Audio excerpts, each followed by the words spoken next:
On ne gagne jamais vraiment une guerre. Il y a des morts des deux côtés et la population fraîchement conquise se passerait bien d'un envahisseur. Ça, c'est le constat que les penseurs du monde entier et de chaque époque ont fait dans des ouvrages visant à faire prendre conscience du drame insurpassable qu'est le conflit armé. Bien sûr, il y a la littérature pour ça, mais également vers plus tard le théâtre et juste après lui le cinéma. De celui-ci, on peut dire que le film de guerre est une composante essentielle de son histoire. Beaucoup s'accordent sur le fait que le cinéma est le langage universel, et c'est pour ça que tout naturellement, il fut envisagé comme un moyen de dénoncer, de pointer du doigt, d'expliquer, bref de parler de la guerre. Mais il a eu beaucoup de façons de le faire au fil du temps. Tout d'abord, il y a la propagande. Les États-Unis et l'URSS s'en sont donnés à cœur joie pendant la guerre froide. Ça allait jusqu'à engager des réalisateurs pour littéralement vendre un mode de vie à travers des films ou des spots publicitaires.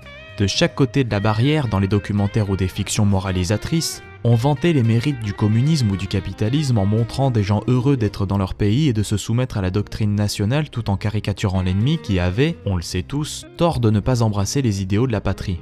Le jeu vidéo s'est lui aussi adonné à ce martelage de crâne quand il a fallu que Nintendo et Sega se départagent. Le cinéma en temps de guerre a permis au gouvernement de revêtir ses plus beaux habits pour plaire au peuple. Mais qu'en est-il de l'après-guerre ? Que font les réalisateurs de propagande une fois que la bataille est terminée ? Après la pluie vient le beau temps, me direz-vous. C'est pas si simple. Une fois que la guerre est finie, on a deux choix. Mettre en garde contre les souffrances que celle-ci a causées à l'humanité lors de son déroulement, ou conforter les gagnants dans leur victoire ô combien modeste et reconstituer les batailles clés du conflit à peine terminé. C'est de là que sont nés les premiers films de guerre à proprement parler, comme Les Sentiers de la Gloire, Le Jour le plus long ou La Grande Évasion. Ces films participèrent à installer les États-Unis au rang de sauveurs quasi divins, de super-héros. On y présentait de vaillants soldats américains faisant preuve de courage et d'abnégation pour déloger les odieux barbares nazis diaboliques de l'Europe occupée. Bien sûr, depuis cette époque, beaucoup de dossiers tenus jusqu'alors secrets ont été révélés au grand public, présentant le déroulement de la guerre telle qu'elle avait véritablement eu lieu. Mais dans les années 60, à peine avait-on eu le temps de faire des films de guerre un vrai genre cinématographique qu'un nouvel assaut fut lancé par les Américains. C'était le début de la guerre du Vietnam. Et là finit le saint soldat vertueux qui arborait fièrement la bannière étoilée. Les USA étaient devenus des envahisseurs. S'amorça du même coup le mouvement hippie et son fond pacifiste avant que le conflit ne se conclue sur une défaite aussi inattendue que tardive de la part des Américains.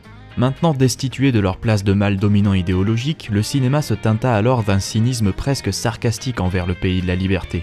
Une nouvelle génération de films de guerre était née. Voyage au bout de l'enfer, Apocalypse Now, puis plus tard Rambo, Platoon et Full Metal Jacket, que de films qui abordaient avec la plus haute gravité et le plus grand sérieux le vrai visage de la guerre. On y meurt, on y tue nos frères, on en revient fou, mutilé, handicapé à vie et comme on est américain, on est fautif. C'était là la nouvelle apparence de la nation suprême, un conglomérat de débiles voulant convertir tout le monde au grand capital juste pour ne pas perdre la face à l'Union soviétique tel l'enfant turbulent qui fait son caprice. Sauf qu'entre cette époque et aujourd'hui, le cinéma a fait des progrès, notamment techniques. Et les exploitants de salles avaient remarqué qu'en dehors de l'aspect historique, la guerre, ça marche bien d'une manière générale. Les explosions, les coups de feu, les gens qui courent dans tous les sens suivis par une caméra, bah ça a de la gueule.